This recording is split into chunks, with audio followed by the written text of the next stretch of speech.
For any organization's cloud journey, migration can be a crucial step. Let's talk about migration to cloud in this particular section. Let's consider first why people migrate, and then we would relate those terminologies into cloud migration too. As I prefer to explain things to analogies, you would understand how migration of people is not very different from cloud application migration. Let's talk about that. We need to first understand why somebody would migrate. I'm taking an example here for people migration, and when I was looking for a picture for this to explain, I found this picture and it's a quite emotional picture, I would say. Clearly, we could see that a mother is sending her child in a better future, or maybe they are sending them to a destination which may be having more promising thing. So why people migrate? If you look at it, probably it would be a single line answer I could give to you is to make tomorrow better than today.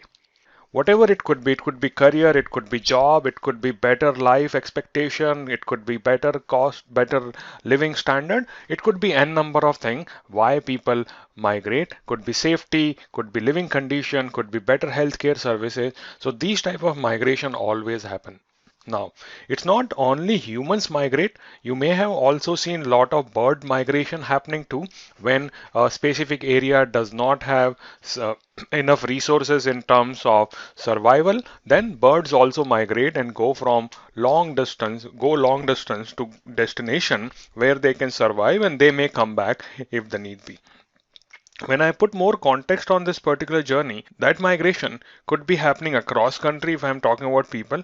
It could be happening within different cities, so like from city 1 to city 2, or it could be from rural area to urban area. Like this is a common pattern of migration. So let's see how this relates to migration in cloud also.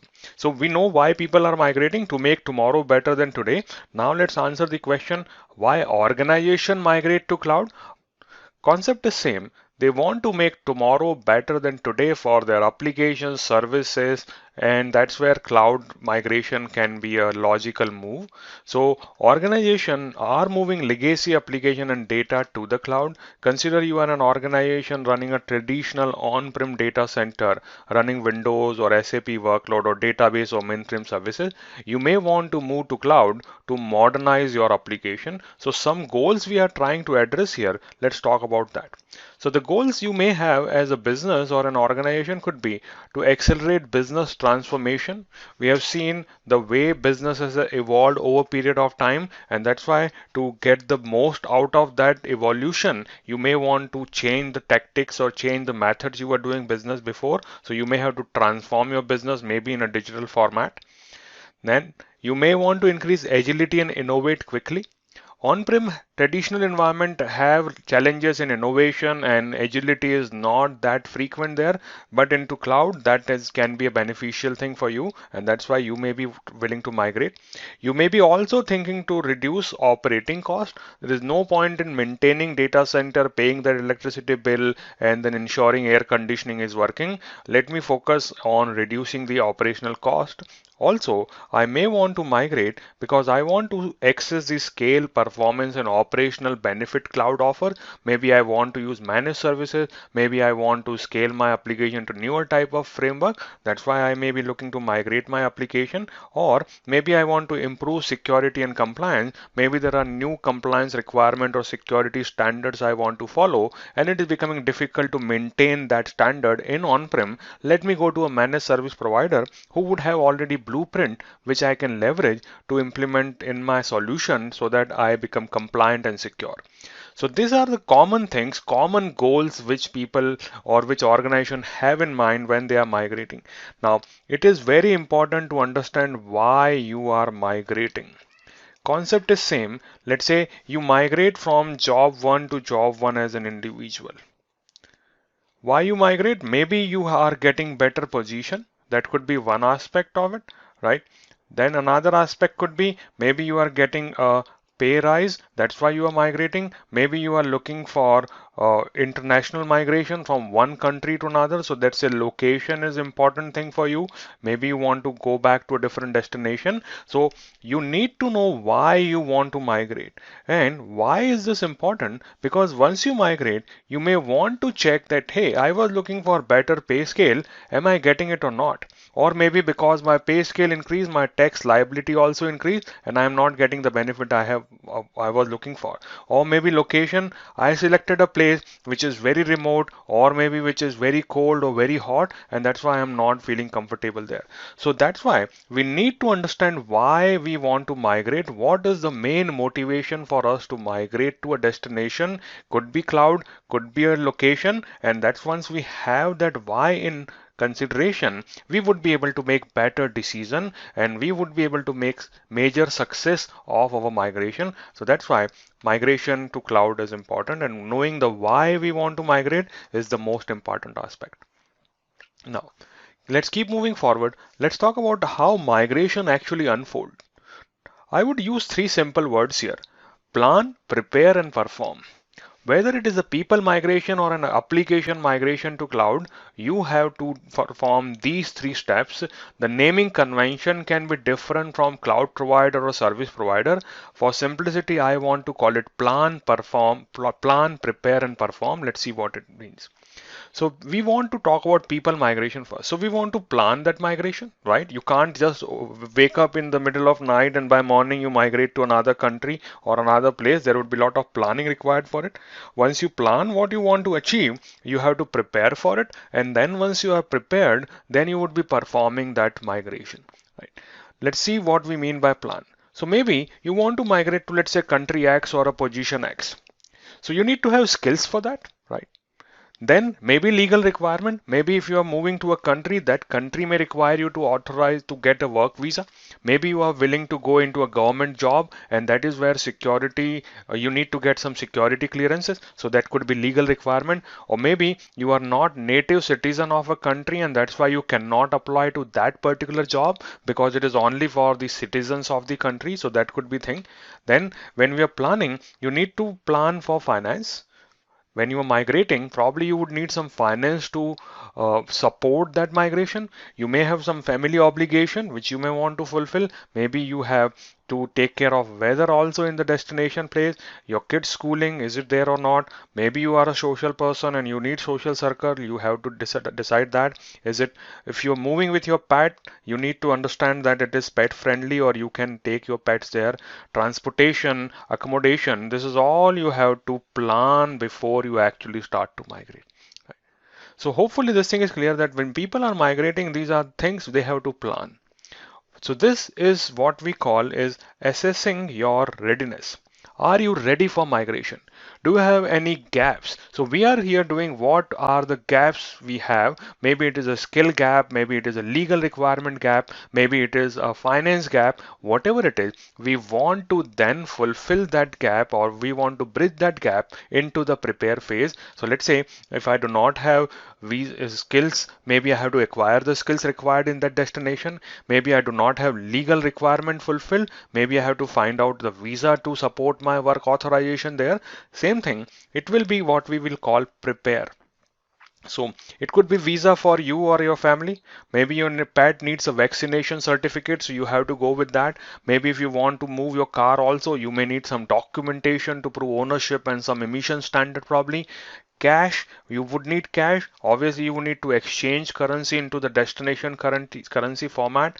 Maybe if you are going to a hot or a cold place, you may have to buy clothes regarding that. And obviously, you have to ticket and you have to book accommodation and set up your travel ticket, and that's what we mean by prepare. So whatever gaps we identified, we have prepared to bridge that gap, and that is what we call mobilize phase. So second step, once you know what you have, second step, you mobilize your resources, you get ready to migrate, you fix those gaps, and that's how you are in a better shape. From plan, you have come to prepare state. And once everything has been prepared, then obviously you would be performing that migration. So maybe on the last day, you hand over your packages to the shipping company, they would ship it to the destination.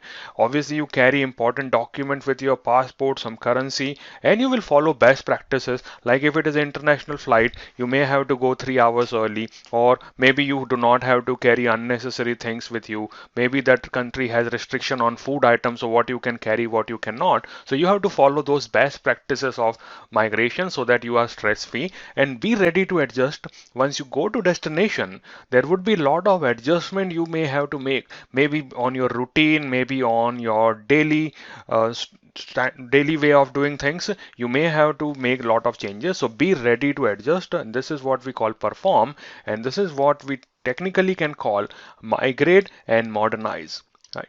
So modernization would be required depending on where you are. Let's say people say act like a Roman when you are in Rome. Same standard applies here when you are into a different place. You may have to adjust to that place and then modernize yourself based on that. That's how migrate as per plan. So we assess our readiness, we mobilize our resources to fix those problems if we identified, and then we perform the actual migration. This is for a people journey, and exact same thing applies on cloud migration too. So in cloud migration, you plan, you prepare, and you perform the cloud migration. So first thing here is assess your readiness. Are you ready? What we mean here that we need to assess your organization's current readiness. Is your organization ready to make that move? What is the business outcome you want to achieve?